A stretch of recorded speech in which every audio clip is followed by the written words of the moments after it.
Minutes to get on from the school now? You are live right now. In a few moments, we should see them populating. Okay.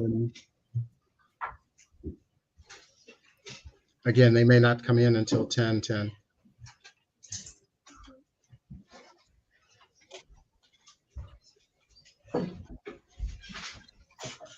Shall I give them until 10:10? Okay. So we have 24 have signed in so far.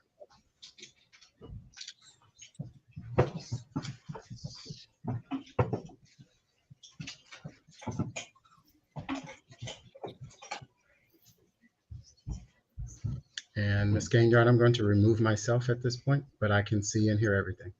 And then you can cut me out too when he's speaking, correct? Yes. And how do you mute me? Do you mute me as well? You have to mute yourself. I can mute you if you would like me to, but I got it. you I can see also it. do that yourself. I see it.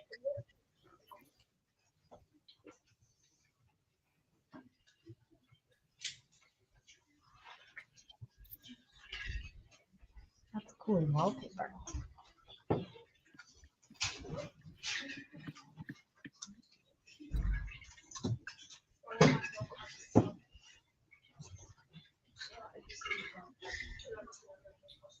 Guys are doing a great job. Thank you. Thank you.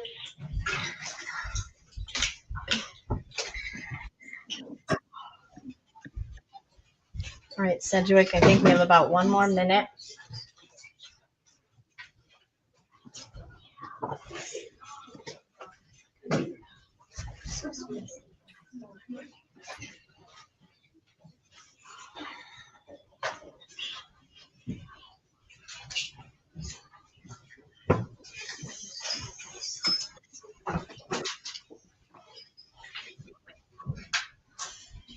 Hi.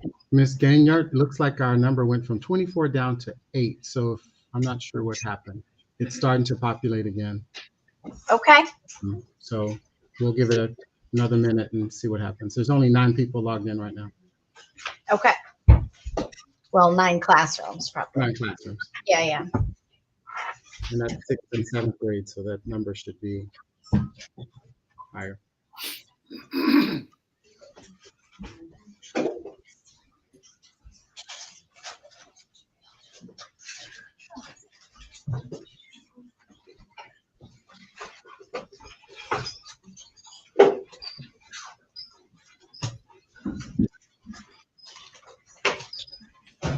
All right, you're on this. All right. Good morning, Sedgwick. I hope you're having an awesome day reading today. I am very excited and honored to introduce our author today. His name is Charles R. Smith. 6th grade, and when you were in 6th grade, you probably remember reading Winning Words, and we copied that writing style in our snapshot narratives, and this is the guy in action. And Charles R. Smith has written over 30 books. He has several new books out, including a rework of Hoop Kings too, and then Bessie the Motorcycle Queen. He is also received numerous awards, including the prestigious Coretta Scott King Award. We are so excited to have him today to share all about his books and about himself and his journey. And we welcome you, Charles Smith. Great. Thank you. Good morning to everyone out there. Very excited to be here. I'm going to open up with a poem. Normally, I memorize my poems, but I had a specific request because it's the Readathon day. So I had a request for my poem, Why Read? I did memorize it to perform it for my YouTube video, and then I haven't performed it since I memorized it. So I'm going to cheat a little bit and use my paper here. But nonetheless, why read? Why read? Why read? Why pick up a book? Why take time to take a look at words on the page? So many words, so small on the page. Why read a book in this day and age? Why read? Why read indeed? They are just words written on a page, but those words, they take center stage, becoming a movie as big as you can imagine. And the screen in my head is wider than the Grand Canyon. Those words become sentences, and those sentences stories, high def, technicolor, full sensory stories, and stereo sound with each word read, the original virtual reality playing out in my head. I fought alongside an invisible man in Harlem. I fished with an old man trying to reel in a marlin. I've ran with the native son through the streets of Chicago. I've plotted revenge with the Count of Monte Cristo. I've traveled through Mississippi with Huck Finn and Jim. I've dug buried treasure with pirates in the Caribbean. I've hunted tigers with Mowgli in the Jungle Book. I've partnered with Sherlock Holmes to apprehend crooks. In the pages of books, I've lived countless lives and witnessed the world through countless eyes, as a pig on a farm, as a boy in a room, as a bug in a room, as a slave on the run, escaping his doom. I've watched paupers rise, I've seen kings fall, I've stood beneath giants, skyscrapers tall. On and on and on I can go, speaking of books with an infinite flow, speaking of stories that played out in my head, speaking with the vocabulary from the books that I've read, vocabulary I use for mind illumination, employing every letter and mark of punctuation to fight ignorance with the fist of education. I read to be read by future generations. And that is the end of why I read. So now I'm going to continue and I'll talk about my books. So my name is Charles. My full name is Charles R. Smith Jr. And not only am I a poet, I am also a photographer. My name appears on 36 books. Some of those books you see just, some of those books I just did the writing. Some of those books I just did the photography. Many of the books I did both. Now, being a photographer as well as a writer and a poet has allowed me to do a variety of different types of books. And the way that I actually got into children's books was through my photography when I did my very first book, Rim Shots. Now, Rim Shots is a collection of basketball photos that I made poems to. And I had so much fun doing it, and it was a big success that I decided to continue doing more books, starting with basketball, since my first book was on basketball. The first book that I did after that was actually two. I did one for the women pros called Hoop Queens, and I did one for the men pros called Hoop Kings. Now, the big difference between the two, obviously, is one is women and one is the men. But at the time when Hoop Queens came out, the WNBA was very new. And so most of the players pretty much just came from the Olympic team. So it's pretty easy to pick the players for Hoop Queens. But to pick the players for Hoop Kings was a little more challenging because I wanted to focus on players that wouldn't be just remembered for a year or two. I wanted to pick players that wouldn't be forgotten anytime soon. Players like Shaquille O'Neal. Now, for Shaq's poem, what I do is I decided to go a little bit of a different direction because Shaq is a big guy. So I didn't want to write a really long poem about how he's a big guy. I decided to flip it up a little bit and focus on just his name. So his poem here is a simple, what we call an acrostic poem. That's one word with a word after each letter in the word. So his poem reads very simply, superhuman atomic quake. 4 simple words that paint a big visual picture of what Shaq is all about. Ultimately, that's the essence of what poetry is all about.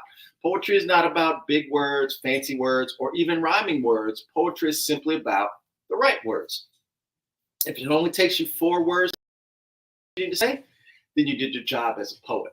Now, when it came time to visually representing Shaq, that's when we decided to have a little more fun and show you how big he truly is by showing you a life-size picture of his shoe.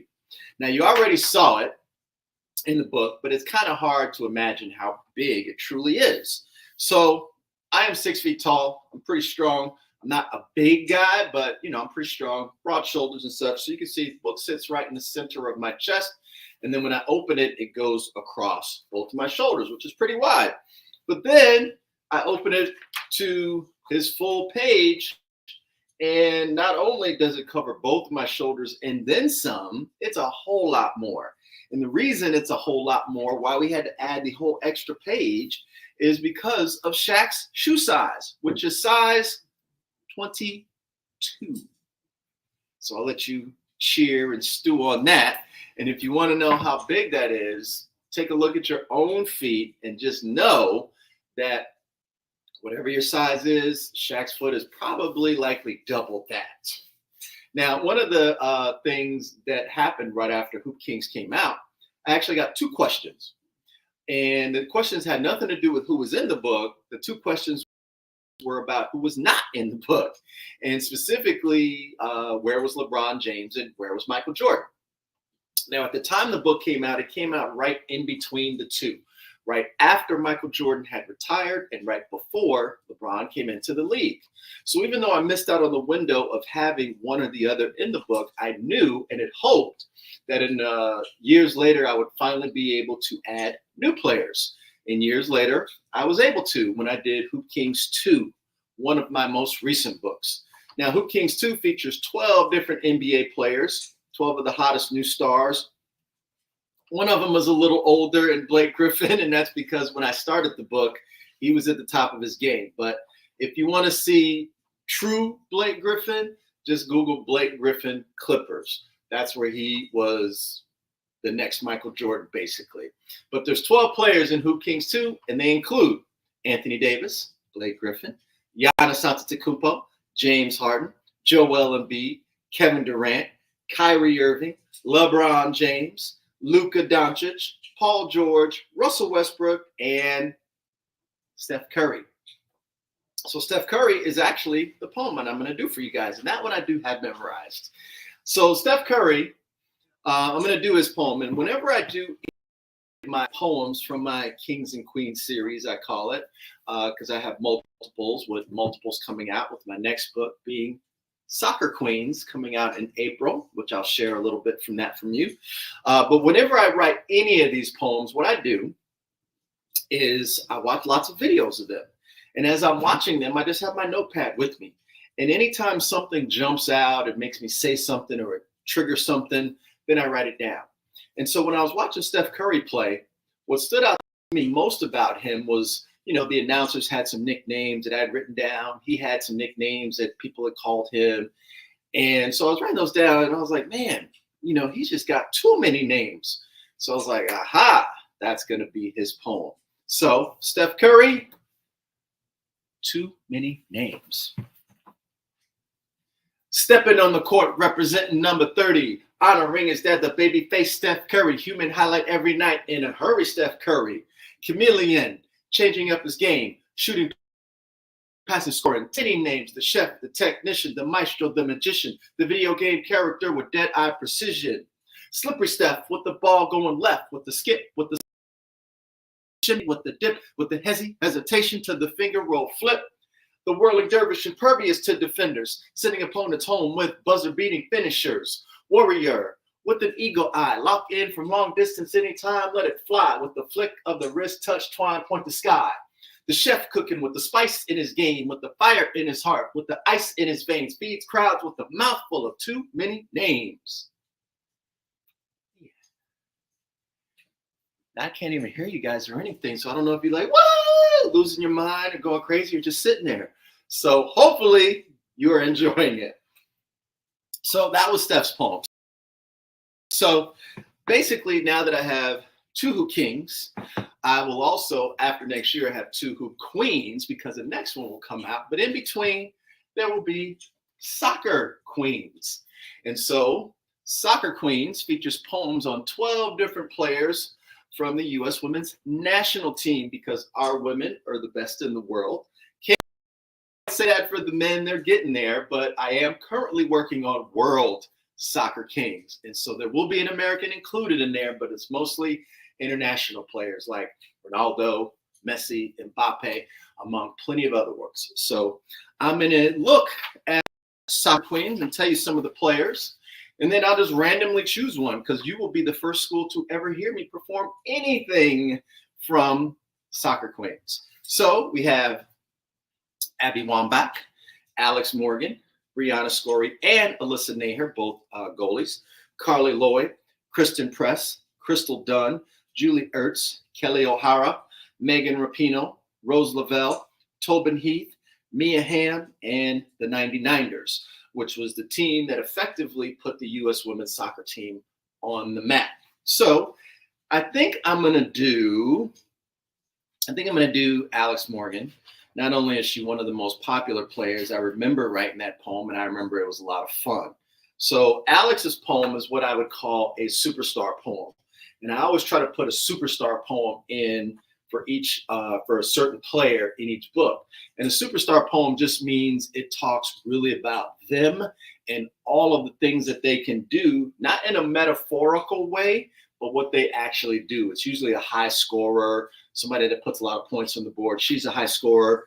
I did the same treatment with Tracy McGrady in the original Hoop Kings. I did the same treatment with, I can't remember who I did it with in the other one. I think I did it with Kyrie Irving in Hoop Kings too. But nonetheless, Alex's poem is called Automatic Alex. Haven't even memorized it yet, so again, I'm going to be reading it, but here we go.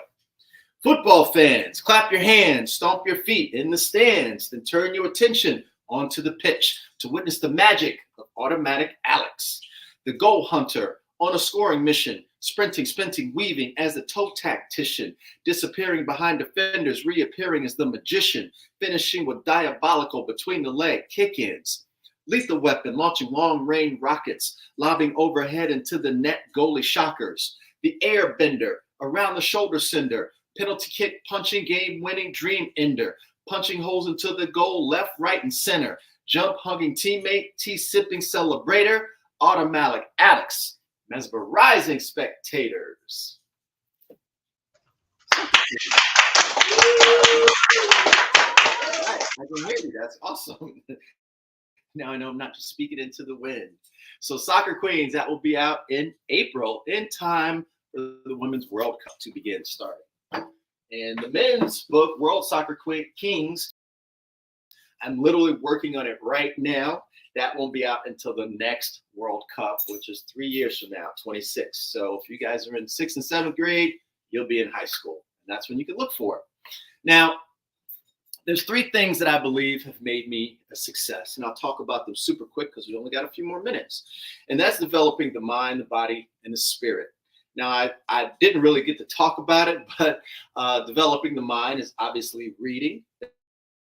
That's very important. And the reason reading is important is not just for knowledge and intelligence. It's to actually also learn things, and not just ideas and such, but actually practical things. And so I've read nonfiction, fiction, anything that I could get my hands on throughout the years. And if you do that, you set yourself up for success. Now, the second part is the body. Now, it doesn't matter how smart you are if you don't take care of your body, because if you don't take care of your body, you'll be sick all the time.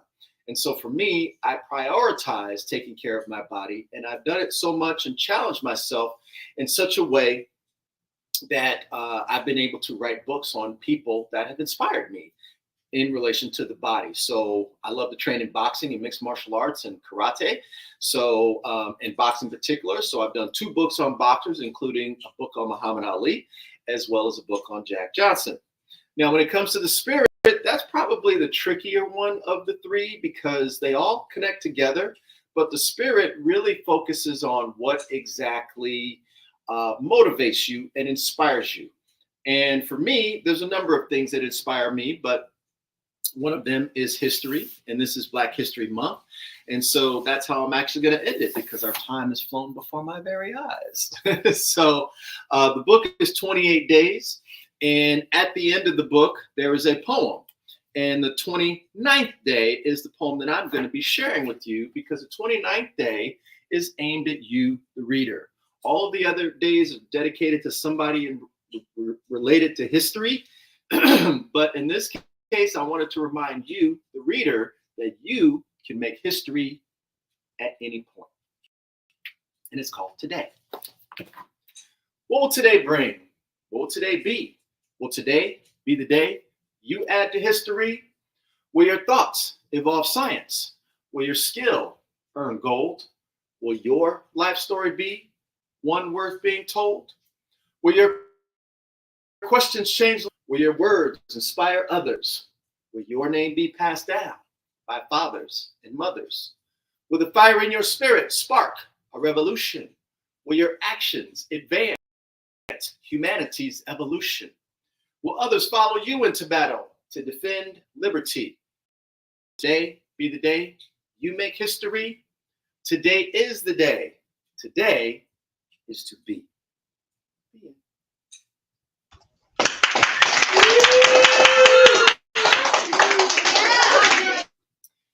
All right, I did realize that I don't have 3 minutes. I have a little bit longer, but I did want to allow for a good amount of questions. I know we have a couple people handling them, but I wanted to make sure that I did get your questions, that I could answer them in a timely manner.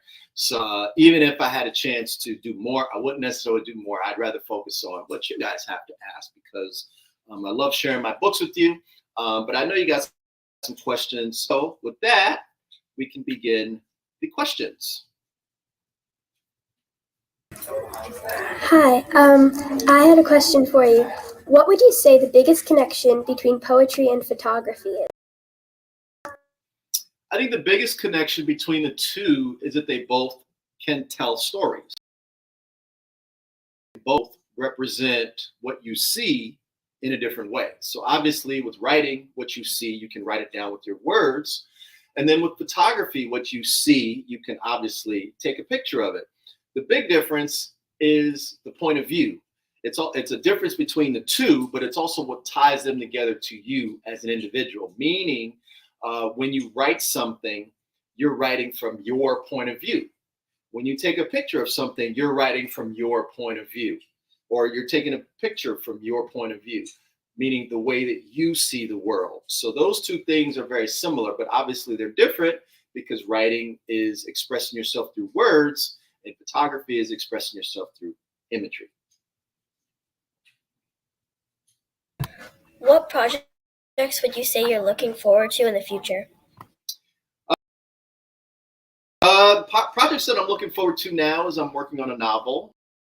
I don't want to give away too much because I'm very excited. I will say that's a series, and I will also say that it features a Black main character in a way you've never, ever seen him, which is kind of surprising, but nonetheless, I'm very excited to do that, because hopefully that will open the door up for TV shows and movies and things like that. It's not like I want to leave books and do that, but I want to create things that have a life, that actually come to life, and that we can see them. And with so many TV channels, streamings, and things like that, it would be pretty cool to see something that I created end up where a lot of people can actually visually see it and not just read it in the book.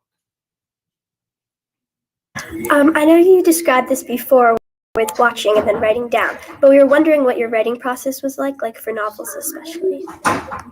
Well, I can tell you for the novel that I'm working on, it requires a lot of research, because it's a genre type of novel, meaning it's a specific style.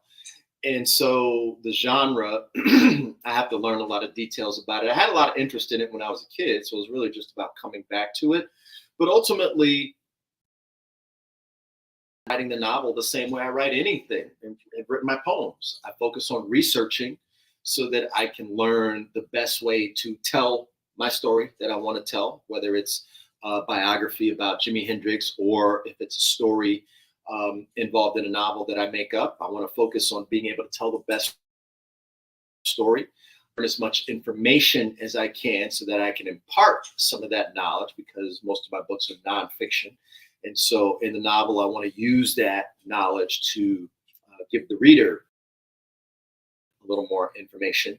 But more than anything, what it comes down to, no matter what you're writing, you got to have what we call butt in the seat time. You got to just sit down and do it. Because part of what frustrates me about being an author, it's actually nothing really frustrating. It's more like I have so many ideas in my head that I just want to see them out. Oh man, that's going to be so good. Let's get that out. Oh man, this is good. Like I just have these ideas that I'm so excited to see that I just want to have them out. And the way that you get to just ultimately have them out is you got to just keep pushing the ball along a little bit more every single day. So even if one day you wrote 5, 10, 20 pages, that's great. But then the next day you got to get back and do whatever your minimum is, and everybody should have a minimum per day. Some people, like the author James Joyce would say, 2 great sentences a day, which was a lie because he wrote a lot of really long books. But most authors and most writers, they have a goal of a certain amount per day.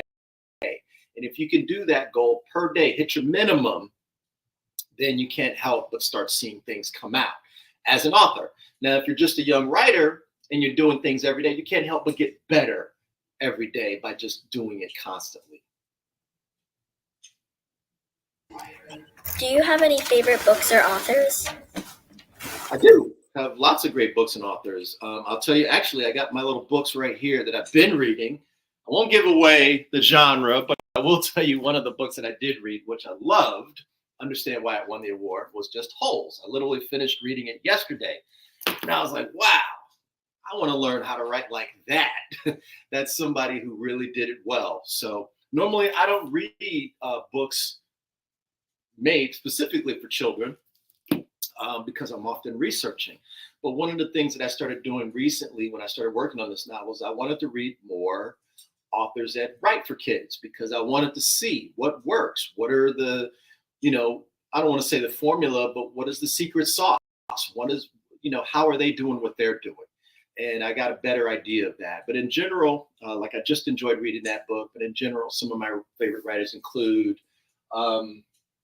he's on the other side, F. Scott Fitzgerald, Mark Twain, Ernest Hemingway, Langston Hughes. I have a variety of, favorite authors. And I think the big thing more than anything than having just a favorite is just reading a variety of, and when you're young, not just good stuff, but bad stuff too. You could probably learn more from reading something bad than something good. Because if something's good, you just get lost in the story, and before you know it, you're done. But if something's bad, you're like, oh, this is terrible. Then you say, okay, why is it terrible? Oh, this character doesn't talk right. Like the story makes no, like it's easy to pick up things when they don't work as opposed to when they do. Because like I read it straight through in like 2 days. And I was like, man, how did he do that? Like I just rolled right through it. And there's been other books at times I'm like, oh, geez, 2 more pages, so I think the big thing I would say is variety over just falling in love with a particular author. You can do that too, but variety is going to serve you better as a writer. What is your favorite book that you've created? My favorite book. I can't really say that I have necessarily a favorite. I think any author will tell you, our books are like our kids. So it's hard to pick a favorite. But I will say that my book, 28 Days, I'm probably the most proud of that book because every February now, this is what gets taught at Black History Month.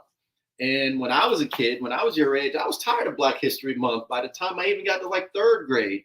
Because I had been seeing the same 10 names over and over and over. Like that was Black history, just this group of people and that's it, nothing more, nothing less. And of course, there's plenty more. There's always plenty more people in history. And so the fact that I was able to come up with 28 people and events that included some of the regular people like your Martin Luther Kings and Rosa Parks, but also introduced some new people like, Mae Jemison, first Black female astronaut, Guy Bluford, first Black male astronaut, Barack Obama, first Black male president. The fact that I was able to introduce newer people and lesser known people made me really proud that this book is now on the shelves.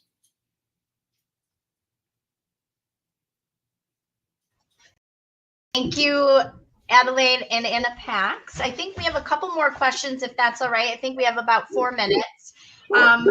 Someone wanted to know what sports did you play growing up and where was your heart growing up? All right, let's get the fingers out and start counting because I played everything. Baseball, basketball was my number one. Football, a little bit. Tennis on my 16th birthday. Wrestling. I didn't swim on the swim team because we didn't really have one, but I did swim. Volleyball, I was pretty good about volleyball. I was really good at tennis, and I was really good at basketball. And then as I got older, doing a little bit of different ones, gymnastics, MMA, kickboxing. I did Kung Fu when I was a kid. What else? As I became an adult, scuba diving. Basically, I didn't play hockey. I'm originally from Los Angeles, and so hockey was, some people did play it, but it wasn't a regular high school sport the way it is here on the East Coast. So I played broom hockey. That was fun. What else did I do? That's the majority of them. Yeah. So along the same lines, Nathan would like to know, what's your favorite sports team? Well, I do live in New York now. So for basketball, it's the Golden State Warriors. It used to be the Lakers, and I'm never going to give up my Lakers. I'm from LA, so I'm always going to cheer for them. And I love LeBron, but he's been to a few teams already, so I can't really claim him as a Laker the way I can claim Kobe and Shaq. But Golden State Warriors will be my basketball team. Baseball will be the Yankees, and football will be the Giants. Yay, Giants. We have another interesting question. Have you met any of the athletes, and have any of them been vastly different than how you've written about them? I did meet a number of the players in Hoop Queens, actually, because I did an assignment. One of my first big assignments as a photographer was photographing the WNBA All-Star Game players. And that was the very first WNBA All-Star Game. And so the great thing was most of those players ended up in the book. I did not know I was going to do the book because it came out years later, and I had met them before that. But the men, I haven't met very many really, although I did meet all 50 of the greatest NBA players. When I used to work as an assistant to a photographer, he got the assignment to photograph all 50 of the greatest NBA players. And so I was on that photo shoot. So I got to meet players like Charles Barkley, Wilt Chamberlain, Shaq, Michael Jordan twice, Dr. J, that generation of players. And we think we saw something about reluctant readers and something that you had written, and that is really important to us here. So we would love for you to continue working on stuff with for reluctant readers and whatnot. But we wanted to say thank you. And Sedgwick, woohoo! Can we give him a little cheer here? Thank you very much. We love to hear from professional writers who inspire us each day to write, and you certainly have in a practical matter here in 6th grade. So we thank you very much for your time, and have a wonderful rest of the day. Well, I appreciate it, and glad everybody enjoyed it. And make sure you check out all of my books, including the next one, Soccer Queens, which will be out in April. Don't know the exact date, but it'll be out in April. A lot of soccer fans here, so that's exciting. Sure. Thank you. Thank you all.